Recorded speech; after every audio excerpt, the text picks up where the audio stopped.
Shalom. Shalom. Shalom jemaat Tuhan, shalom. Mari berdiri dari tempat dudukmu, dari kursimu. Sama-sama kita serahkan bagi Tuhan kita, amin. Amin. Sama-sama siap memuji Tuhan, menyembah Tuhan.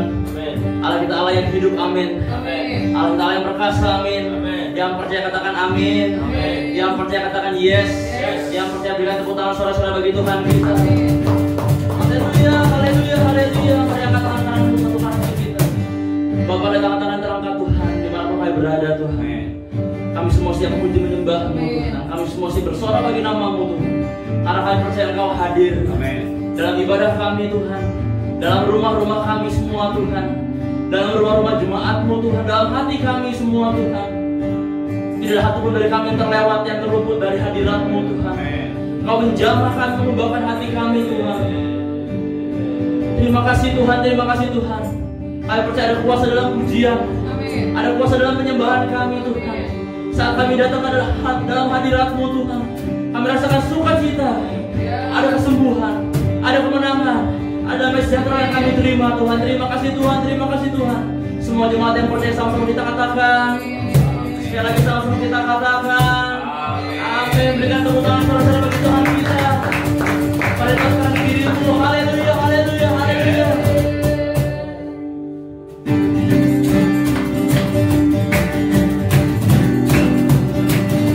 Dia berkata hidup kita, amin.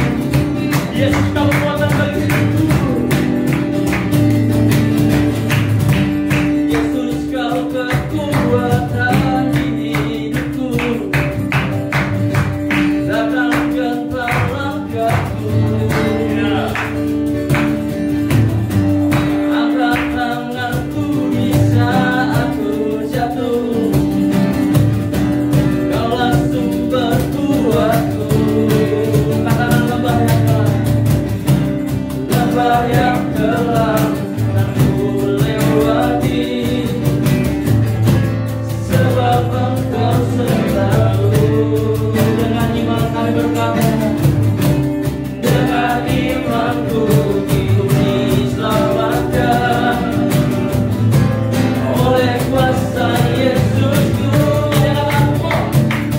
Angkat tanganku, ku sorakan haleluya.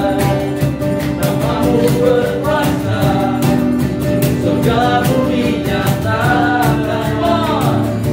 Angkat tanganku, nyatakan Kau hebat. Allah yang perkasa, berkuasa selamanya. Haleluya, haleluya. Semua jemaat Tuhan, sama-sama kita katakan, Yesus kau kekuatan di hidupku. Takkan gentar langkahku. Mari angkat tanganku bersama. Kau angkat tanganku di saat ku jatuh. Kaulah sumber kuatku. Lembah yang kelam akan ku lewati. Sebab Engkau beserta dengan kami. Engkau sertaku. Dengan imanku, oleh siapa? Oleh kuasa Yesusku. Angkat tanganku, ku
kasih-Mu.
hadirat-Mu ya Tuhan.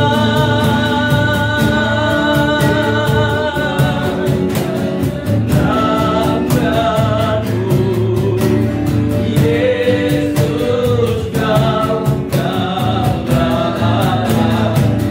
Mari sembah Dia.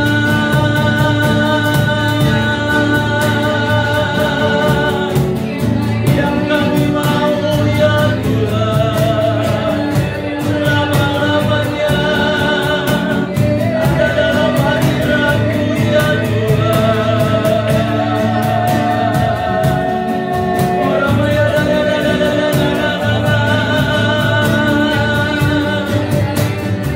haleluya.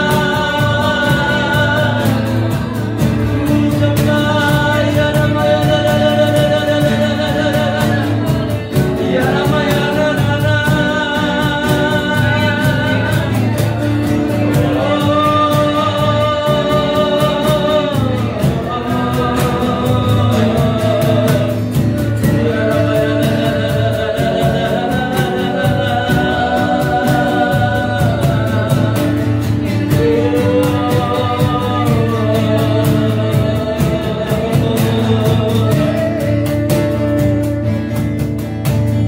Ku sembah Kau, ku puji selamanya. Hadirat-Mu yang ku mau menyenangkan-Mu. Yesus Kau dambaan hatiku.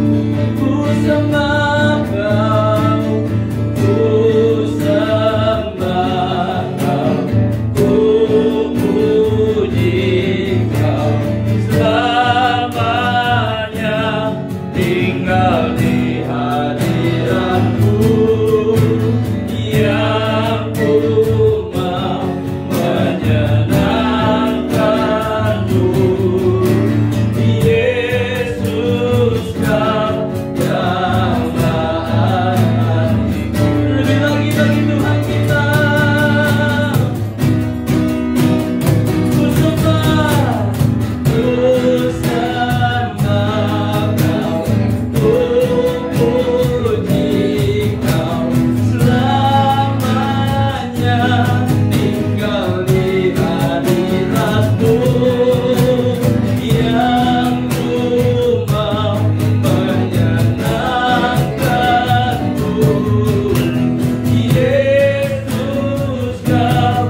di ruang tamu, di kamar, di mobil, dimanapun kau menyaksikan dan beribadah bersama-sama, baik secara langsung maupun tunda.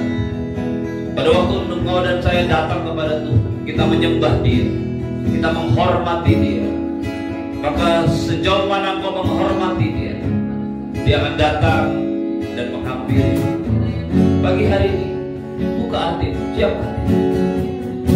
Kurana masata kaya rana masika ya rana maya rana maya. Jangan menjadi penonton, tapi menjadi orang-orang yang terlibat dalam penyembahan kepada Tuhan. Ya rana masata ya rana maya rana maya. Ya rana masata kaya rana.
Angkat roti tinggi-tinggi di atas kepala sebagai sebuah tanda penghormatan, penghargaan kita ke Tuhan.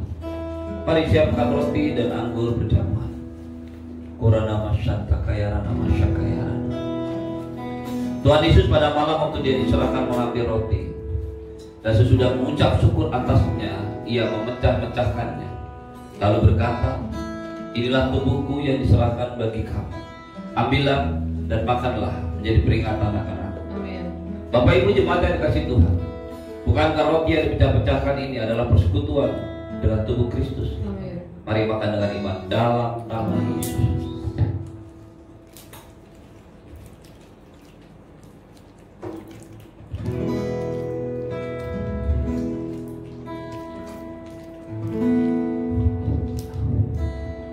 Ambil dan angkat anggur tinggi-tinggi dan kepala. Lalu Ia mengambil cawan sesudah makan dan berkata, cawan ini adalah perjanjian baru yang dimeteraikan oleh darah. Ambillah dan minumlah, sebab setiap kali kamu meminumnya, kamu memberitakan kematian aku sampai aku datang kembali. Bapak Ibu yang dikasihi Tuhan, bukankah cawan yang atasnya kita ucapkan syukur adalah persekutuan dengan darah Tuhan Yesus? Mari kita minum bersama-sama dalam nama Yesus.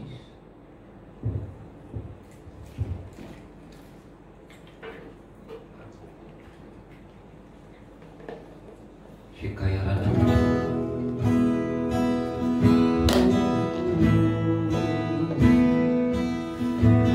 Shirana Manshanta. Shikayarana. Kayarana Mayarana Manshanta. Kayarana Mayarana Manshayarana.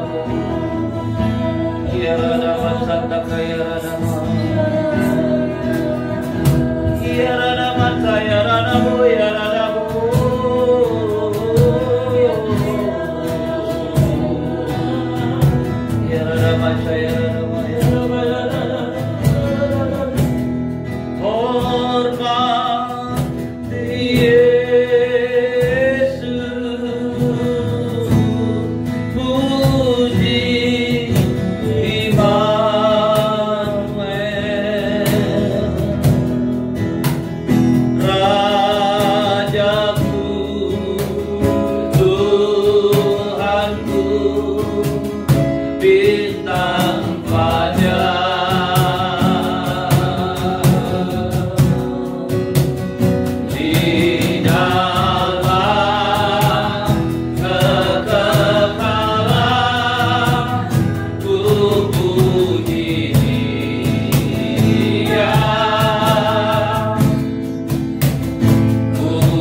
hambamu, semua saudara-saudara hamba yang menyaksikan tayangan ini, yang beribadah bersama-sama, langsung maupun tunda, di dalam nama Tuhan Yesus, kemurahan Allah anugerah turun ke atas kami semua, pengurapan turun ke atas kami semua, menjamah rumah demi rumah, pribadi demi pribadi.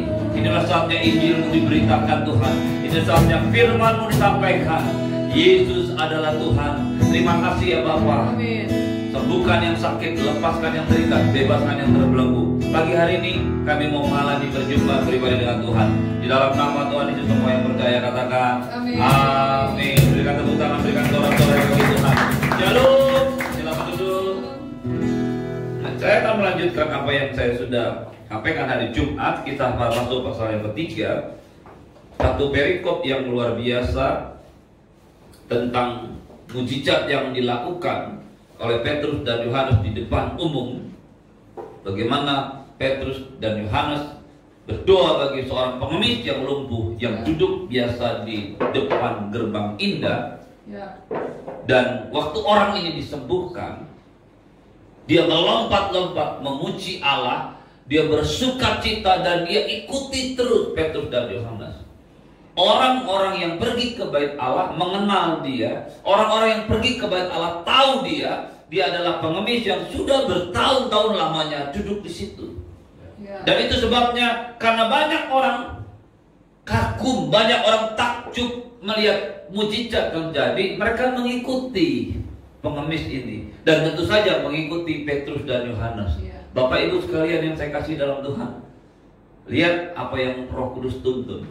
Pertama kali Petrus berkhotbah di depan banyak orang itu di daerah sekitar loteng Yerusalem. Pada waktu hari pencurahan Roh Kudus, Pentakosta, Roh Kudus memenuhi Petrus dan dia berkhotbah karena orang-orang bingung. Bahkan ada sedikit mereka yang, ada beberapa di antara mereka yang meledek. Apa itu? Apakah mereka sedang mabuk? Petrus khotbah di mana? Di loteng Yerusalem, sebuah bangunan yang terletak di luar bait Allah. Tapi Bapak Ibu sekalian yang saya kasih dalam Tuhan, hari ini firman Tuhan dibawa oleh Roh Kudus melalui Petrus langsung ke sasaran bait Allah. Dan itulah kesempatan yang luar biasa bagi Petrus untuk berkhotbah walaupun tidak di dalam bait Allah. Walaupun tidak dalam bait Allah, hanya orang-orang yang bergelar rabi yang bisa berkhotbah di dalam bait Allah. Petrus bukan rabi. Dia tidak ikut bagian terakhir dari seri pembinaan iman, sekolah teologi bagi orang Yahudi untuk menjadi seorang rabi. Dia ikut Midrash, dia ikut Mishnah, dia ikut Talmud, dia ikut semuanya, Mikra. Tetapi dia tidak ikut madras. Kekurangan inilah yang sebenarnya diakomodir oleh Tuhan Yesus, diisi oleh Tuhan Yesus pada waktu dia mengajar murid-muridnya selama 3,5 tahun. Di samping pengajaran-pengajaran yang dia sampaikan, tapi dia juga mengajar mereka tentang homiletik, tentang hermeneutik, semua tafsir, semua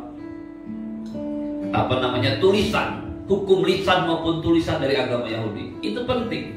Tapi Bapak Ibu sekalian, karena tidak diadakan di bait Allah, maka Petrus itu bukan seorang rabi. Berbeda dengan Tuhan Yesus. Tuhan Yesus adalah seorang rabi. Itu sebabnya Bapak Ibu sekalian, bagaimana cara Tuhan membawa dia berkhotbah di bait Allah, tapi bukan di dalam, adalah melalui mujizat. Jadi mujizat ini bukan hanya memuliakan Allah, mujizat ini bukan hanya membawa orang kepada Tuhan, tapi mujizat ini juga memberikan kesempatan supaya Injil ini tersebar. Maka dari itu Bapak Ibu sekalian, pagi ini saya mau katakan di dalam nama Tuhan Yesus, gereja butuh mujizat. Anda dan saya adalah orang-orang yang diharapkan Tuhan, diharapkan juga oleh dunia ini untuk membawa mujizat. Pada waktu Anda dan saya melakukan mujizat, maka orang-orang akan datang.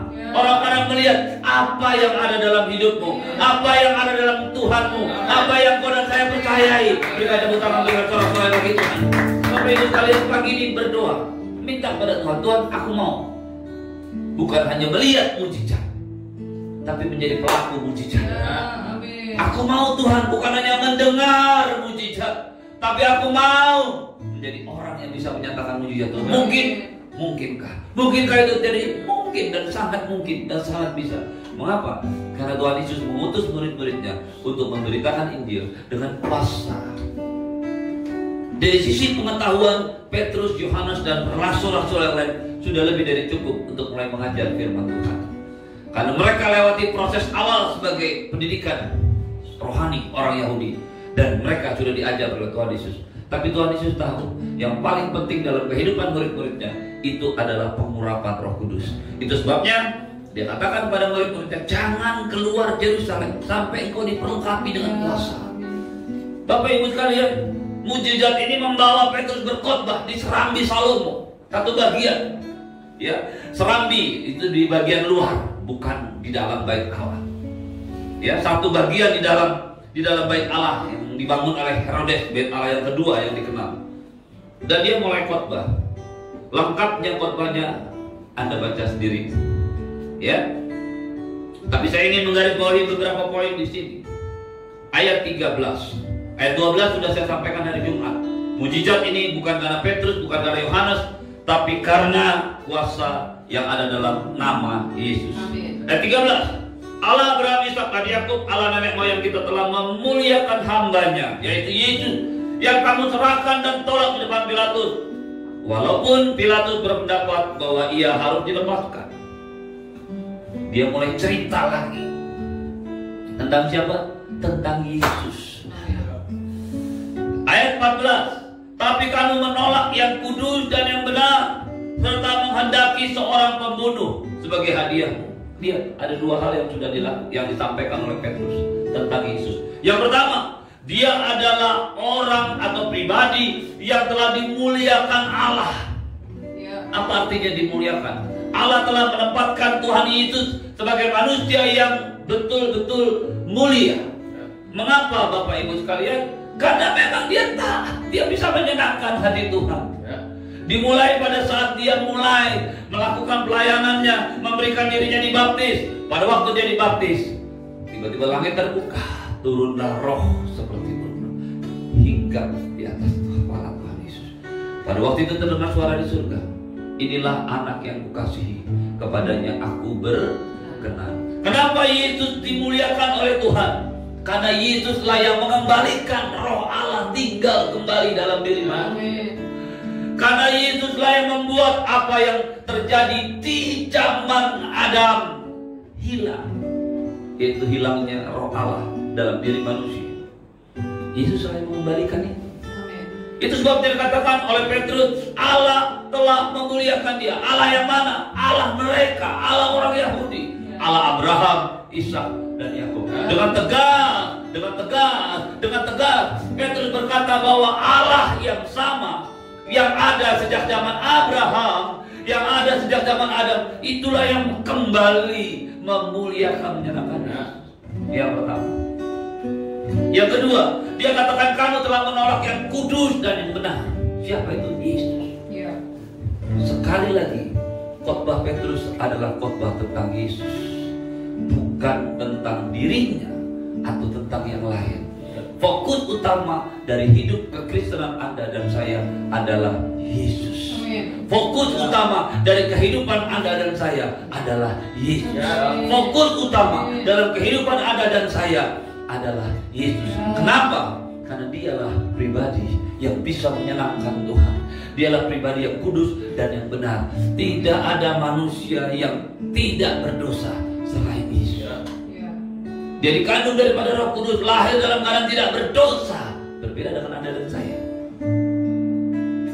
Dalam hidupnya sebagai manusia, dia juga melewati banyak masalah. Dia begitu melewati banyak pencobaan. Keinginan mata, keinginan daging, keangkuhan hidup. Tes itu sudah dilewati. Dan Yesus keluar sebagai pemenang. Ayat 15. Demikianlah ia pemimpin kepada hidup telah bunuh. Satu lagi yang Petrus katakan tentang Yesus. Yang pertama, Allah memuliakan dia. Yang kedua, yang kudus dan benar. Yang ketiga, pemimpin kepada hidup. Jadi Bapak Ibu sekalian, yang Petrus khotbahkan pertama kali nama Yesus yang berkuasa. Dan kedua, tentang pribadi Yesus. Siapa dia yang dimuliakan oleh Tuhan? Siapa dia yang kudus dan benar? Siapa dia? Dia adalah pemimpin kepada hidup. Amin. Bapak Ibu yang saya kasih dalam Tuhan, mengerti apa yang saya sampaikan. Kalau Anda dan saya berbicara tentang Yesus, kalau Anda datang kepada Yesus Tuhan kita, kalau Anda memiliki Yesus dalam hidup kita, maka kehidupan yang sama seperti yang dituliskan oleh Paulus, memuliakan, dimuliakan oleh Allah, itu ada dalam diri kita. Yang kudus dan yang benar itu ada dalam diri kita. Dan pemimpin kepada kehidupan itu ada dalam diri kita. Masalahnya, apakah kau mau dengarkan dia? Jadi kunci untuk hidup kudus dan benar, kunci untuk tetap hidup, kunci untuk bisa memuliakan Allah dan Tuhan berkenan atas hidup Anda dan saya adalah memberikan kehidupan Yesus yang ada dalam diri kita. Hidup tumbuh. Itulah dikatakan oleh Paulus. Jadi siapa yang ada di dalam Kristus, dia adalah ciptaan yang baru. Yang lama telah berlalu, sesungguhnya yang baru telah datang. Ini nggak bicara tentang daging, ini nggak bicara tentang jiwa, ini bicara tentang spirit, tentang roh. Waktu Anda dan saya bertobat dan percaya menerima Tuhan Yesus sebagai Tuhan dan Juru Selamat pribadi, rohnya masuk dalam diri kita. Dia yang membawa kepada kehidupan, dia yang memimpin kepada kemuliaan, dia yang kudus dan yang benar. Dan itulah yang membuat Allah berkenan atas hidup Anda dan saya. Itulah yang membuat Allah berkenan atas saudara dan saya. Itulah yang memungkinkan Anda dan saya kembali satu kali kelak setelah meninggal atau setelah kedatangan Tuhan, kita bisa datang kepada dia. Kenapa? Pemimpin kepada hidup itu ada di dalam dirinya. Amin. Bapak Ibu sekalian, ini luar biasa. Waktu saya merenungkan ini, waktu engkau dan saya merenungkan ini, ingat, engkau dan saya memiliki Yesus yang adalah pemimpin kepada kehidupan. Jangan berpikir tentang kematian dalam hidupmu. Jangan berpikir tentang semua yang negatif dalam hidupmu. Karena pemimpin kepada hidup itu ada dalam dirimu. Jangan berpikir untuk semua yang tidak kudus. Satu kali mungkin pikiran kita, pikiran lama kita, pikiran yang ingin melakukan dosa kita, menuntun, membawa, memaksamu kembali untuk melakukan dosa. Ingat, yang kudus dan yang benar itu sudah ada dalam dirimu. Yang kudus dan yang benar itu sudah ada dalam dirimu. Yang kudus dan yang benar itu sudah ada dalam dirimu. Jadi bagaimana dengan firman Tuhan yang berkata kepada kita? Satu kali Tuhan Yesus datang pada murid-muridnya, barang siapa mau mengikut aku, dia harus memikul salibnya, menyangkal dirinya, dan mengikuti contoh yang aku lakukan. Apakah itu mudah? Mudah. Pada waktu Anda menyadari dia ada di dalam hidupmu. Apakah ini tuntutan yang sulit? Tidak. Kalau engkau berikan hati dan hidupmu, engkau berikan pikiranmu, engkau berikan tubuhmu untuk memuliakan Tuhan. Sampai hari ini, yang namanya godaan itu selalu ada pada siapapun yang namanya manusia, termasuk hamba Tuhan sekalipun. Godaan untuk berbuat yang tidak benar, godaan untuk berbuat yang tidak kudus, itu selalu ada. Tetapi apakah yang akan menjadi respon kita? Itu menentukan kita. Kalau kita membiarkan dia yang ada dalam diri kita menuntun hidup kita, engkau akan dibawa kepada yang kudus dan yang benar. Engkau dibawakan dalam satu keadaan yang memuliakan Allah. Karena itu kehidupan kekristenan kita bukan dari luar, tapi dari dalam. Kalau di zaman perjanjian lama Allah memimpin bangsa Israel melalui tiang awan dan tiang api, maka hari ini Tuhan memimpin Anda dan saya dari dalam.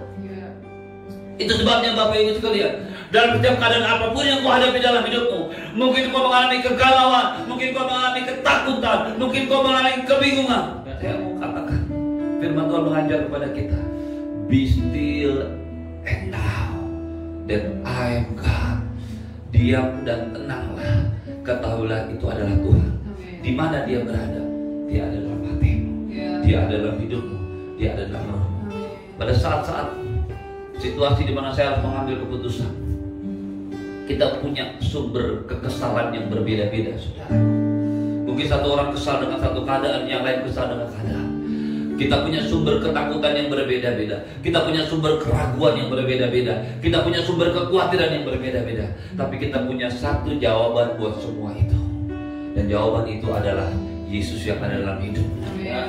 Dialah pemimpin pada hidup.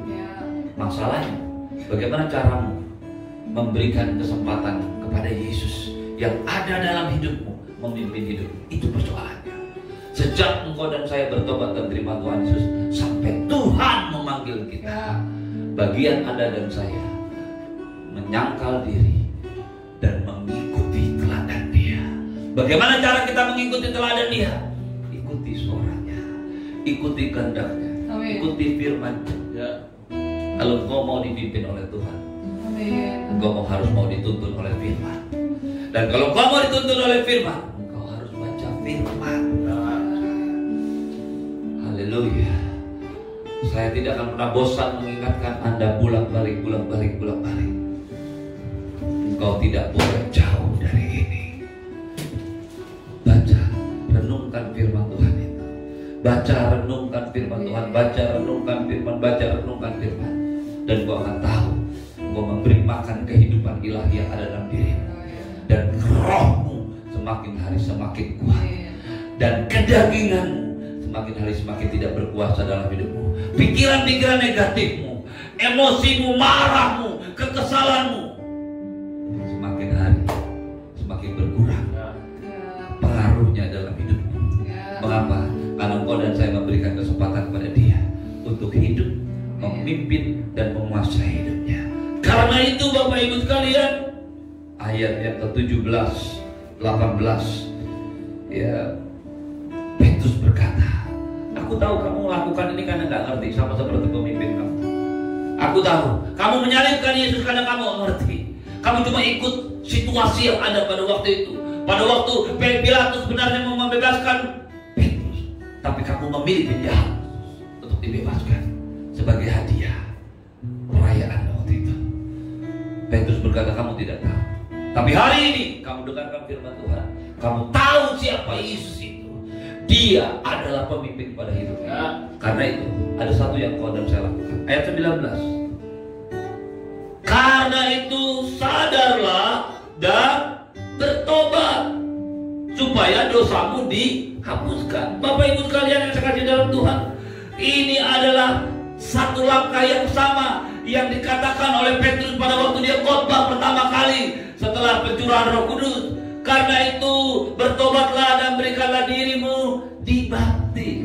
Jadi berita keselamatan tentang Yesus harus diawali oleh sebuah berita pertobatan. Halo.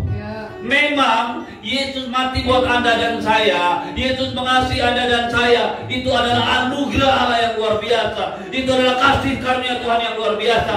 Tapi kasih karunia dan anugerah Allah tidak menghilangkan sikap bertobat.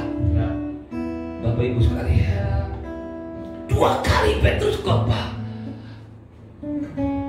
di loteng Yerusalem. Orang-orang Yahudi bertanya, jadi saudara-saudara, apa yang harus kami lakukan? Yesus berkata, bertobatlah dan berikan dirimu dibaptis. Hari yang kedua, Rambi Salomo, Petrus berkhotbah. Kamu sudah tahu, nama Yesus itu yang menyembuhkan, nama Yesus itu yang menyelamatkan. Yang engkau dan saya perlu lakukan, bertobatlah dan sadar dan bertobatlah supaya dosamu dihapuskan. Ini sesuai dengan apa yang dikatakan oleh Tuhan Yesus. Karena begitu besar kasih Allah akan dunia ini, sehingga Ia mengaruniakan anak yang tunggal, supaya setiap orang yang percaya kepadanya tidak binasa, melainkan beroleh hidup yang kekal. Percaya kepadanya tidak binasa. Tidak semua orang tidak binasa, hanya yang percaya kepadanya yang tidak binasa. Kasih Allah dinyatakan seluruh dunia. Kasih Allah ditujukan kepada seluruh dunia. Tapi orang yang tidak binasa, hanya orang yang mengambil respon percaya. Sadar, bertobatlah dan beri dirimu dibaptis. Bapak Ibu yang saya kasih dalam Tuhan, berita pertobatan ini harusnya menjadi sebuah berita bagi gereja, agar Tuhan mendatangkan waktu kelegaan dan mengutus Yesus yang dari semula diperuntukkan pada kamu. Ayat 21, saya akan tutup dengan ini. Kristus harus tinggal di surga sampai waktu pemulihan segala sesuatu, seperti yang difirmankan Allah dengan perantara nabi-nabinya yang kudus di zaman dahulu. Artinya apa Bapak Ibu sekalian? Setelah Allah membangkitkan Yesus dari kematian dan dia hidup, dia naik duduk di sebelah kanan Allah Bapa, dia tinggal di sana dan dia akan datang kembali seperti janji murid-muridnya. Tapi apa yang harus terjadi sebelum dia kembali lagi? Itu yang dikatakan oleh firman Tuhan. Kristus harus tinggal di surga sampai waktu pemulihan segala sesuatu. Amin. Kata pemulihan segala sesuatu ini berasal dari bahasa Yunani apokastasis. Susah ngomongnya, karena saya bukan orang Yunani. Apokastasis itu artinya restorasi, artinya rekonstruksi, artinya juga adalah restitusi. Apa itu Bapak Ibu? Kata ini digunakan untuk menjelaskan sebuah restorasi gedung, pemugaran, perbaikan. Kata ini juga yang sama untuk menyatakan true teokrasi. True teokrasi artinya sebuah kehidupan yang baru. Kata ini juga berbicara the perfect state before the fall. Artinya apa? Pada waktu Yesus memulihkan segala sesuatu, maka yang dia pulihkan itu adalah yang rusak, yang hilang, yang pernah hancur dalam dunia ini. Dan maaf Bapak Ibu sekalian, maaf, ini nggak bicara tentang sesuatu yang fana di dunia ini. Halo, saya nggak berkata bahwa Tuhan tidak ingin memberkati Anda dan dengan saya, dengan finansial, dengan uang, dengan rumah, dengan saya tidak berkata demikian. Tapi saya mau katakan pemulihan yang dikatakan Tuhan ini bicara tentang spiritual, tentang sesuatu yang rohani yang harus terjadi dalam hidup Anda dan saya, yang harus terjadi dalam tiap-tiap rumah, yang harus terjadi dalam tiap-tiap gereja. Itulah yang harus terjadi sebelum dia datang kembali. Dan pagi ini saya mau berkata, itu yang dia sedang kerjakan hari-hari ini Bapak Ibu sekalian. Itu yang sedang dia kerjakan. Itu yang menyebabkan banyak orang hari ini datang kepada Tuhan. Dia menyadari kesalahannya, dia menyadari usahanya tidak akan pernah bisa menyelamatkan dia. Dia menyadari kehidupannya tidak akan pernah menyelamatkan dia. Saya mau katakan padamu, Tuhan harus dipulihkan. Tuhan akan memulihkan segala sesuatu sebelum dia datang kembali.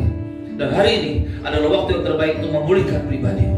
Dengan tidak banyaknya kegiatan yang bisa Anda dan saya lakukan, engkau bisa mulai banyak kembali kepada Tuhan, berdoa, menyembah Tuhan, berdoa, menyembah Tuhan. Sesuatu yang mungkin sulit engkau dan saya kerjakan pada waktu keadaan normal. Menurut saya, inilah yang seharusnya normal dalam hidup kita. New normal itu adalah normal yang baru, yang betul-betul old normal harusnya. Yang kemarin itu yang salah, saudaraku ya. Dimana Anda dan saya menghabiskan banyak waktu kita untuk hal-hal yang tidak berkenan kepada Allah, untuk hal-hal yang tidak mendatangkan kekekalan. Saya mau katakan padamu, harus terjadi pemulihan dalam hidupmu, harus terjadi pemulihan dalam rumah tangga, dalam keluargamu, harus terjadi pemulihan dalam gereja. Hari ini setiap hamba Tuhan, setiap pendeta harus berpikir, saya harus berpikir bagaimana harus mengembalakan jemaat dalam situasi yang seperti ini. Situasi di mana pengaruh manusia saya berkurang banyak. Pengaruh gedung-gedung gereja yang bagus berkurang banyak. Pengaruh sound system yang banyak berkurang banyak. Saya mau katakan Bapak Ibu, tidak mudah berkhotbah dalam situasi seperti ini. Dan pada puncak saya nggak ngerti harus berbuat apa. Saya cuma datang sama Tuhan. Tuhan, saya berikan yang terbaik. Kau yang bekerja melalui internet, melalui jaringan. Kalau jaringannya putus-putus, ya sudah. Yang penting berkat rohaninya nggak putus-putus. Amin. Urapannya nggak putus-putus. Saya hanya bisa berkata kepada Tuhan, Tuhan, kemampuanku berbicara, kemampuanku semuanya sudah nggak ada yang bisa diandalkan. Aku hanya bisa mengandalkan itu. Itulah pemulihan gereja, pemulihan rumah tangga. Mau tidak mau Anda punya banyak waktu dengan rumah tangga, dengan anggota keluarga. Itulah yang terjadi dalam hidup rumah tangga saya. Anak-anak saya bercerita, tidak pernah kita mengalami waktu-waktu yang sering ketemu setelah besar seperti sekarang ini. Haleluya. Itu adalah pemulihan rumah tangga saudaraku ya. Mari Bapak Ibu sekalian, Kristus harus tinggal sampai pemulihan segala sesuatu. Kristus harus tinggal di surga. Dan dia sudah memulihkan. Kalau dia sudah berikan waktunya, kesempatannya untuk memulihkan hidupmu, memulihkan rumah tanggamu, memulihkan gerejamu, maka gunakan kesempatan itu. Mari bangkit berdiri, angkat tanganmu kepada Tuhan. ku sembah Kau, ku puji Kau, selamanya tinggal di hadirat-Mu. Angkat tanganmu pada Tuhan. Tuhan menyinari kau dengan wajahnya dan memberikanmu kasih karunia. Tuhan menghadapkan wajahnya padamu dan memberikanmu damai sejahtera. Umat yang dikasihi Tuhan, terimalah berkat yang berlimpah-limpah dari Bapa di surga, cinta kasih dari Tuhan Yesus, penyertaan yang sempurna dari Roh Kudus. Roh Kudus akan menuntun, membawa dan memimpin hidupmu ke dalam kebenaran, ke dalam kemuliaan Allah. Di dalam nama Tuhan Yesus, semua yang percaya katakan, selamanya tinggal di